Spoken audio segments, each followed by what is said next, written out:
Favorite part about doing this work of restoration is getting to spend time along the Dolores, getting to become really familiar with all the different stretches and characteristics. And I also love the collaborative nature, just the partnership building. It's a really fun building relationships with people who also share a special connection to the Dolores River.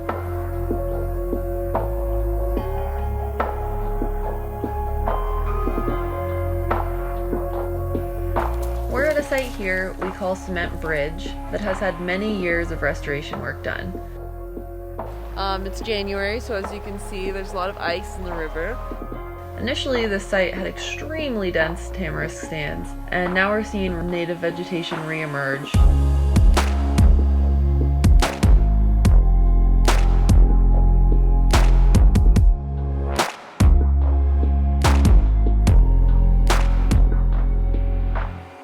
As you can see, the area behind me is really clear, good visuals, but it used to be just choked with tamarisk. This whole area was full of it, which meant that native vegetation couldn't thrive. It was really hard to access the river, both for humans and animals.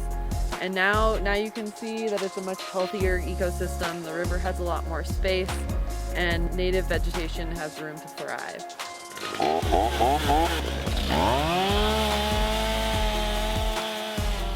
The Dolores River Restoration Partnership was founded in 2009 to address the massive infestation of tamarisk along the banks of the river, below McPhee Dam, all the way to the confluence with the Colorado River.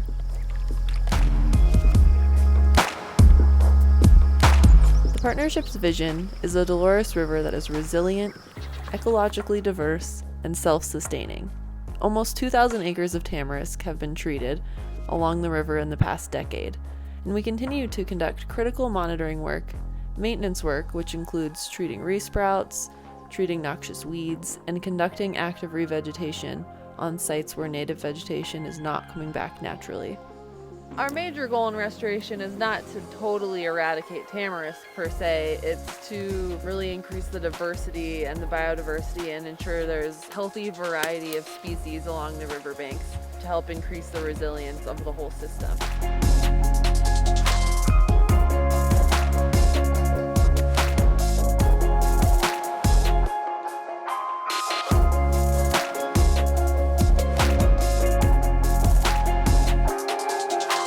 If you check out the new Dolores River Boating Advocates Guidebook, you can see the Dolores River Restoration Partnership's work throughout and identify where projects have occurred as you float downstream.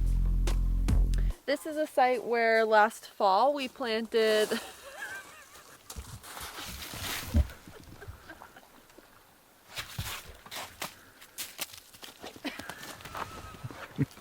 oh my god. Okay, Harper.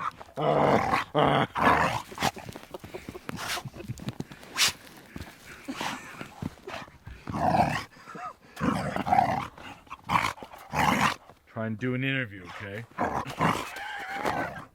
Okay. Okay, so last fall we planted a series of these baby cottonwoods in a pretty close proximity to the river in the hopes that they would get enough water to survive, at least most of them, and be able to grow up and take the place of some larger cottonwoods at this site that are getting really, really old.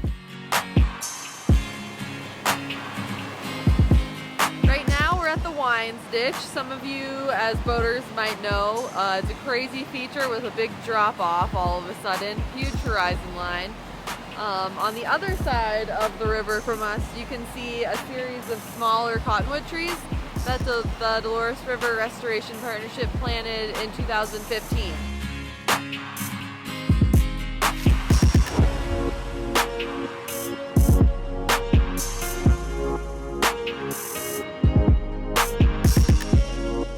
As you can see, they're doing really well, and it's always satisfying to see work come to fruition and know that they're just going to grow up and become mature cottonwoods.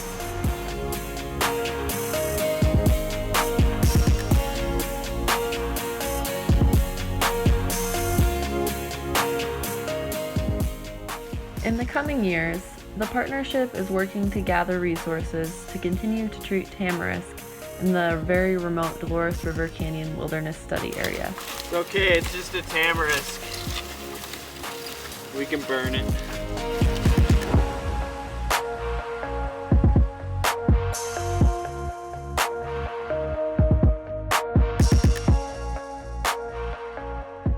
It is challenging to reach because of how remote it is, and it requires boats, therefore flows, or horses to get crews and equipment in.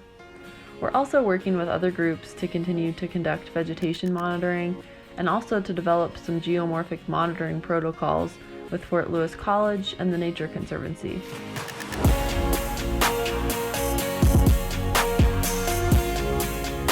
As boaters, it is vital that we recognize how important it is to be stewards of the rivers that we love, whether that be pulling weeds, being engaged in policy, or learning and paying attention to the health of the river.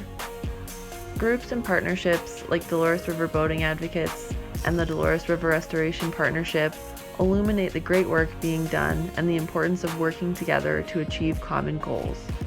I really appreciate everyone who plays a role in the management and reciprocity for the Dolores River.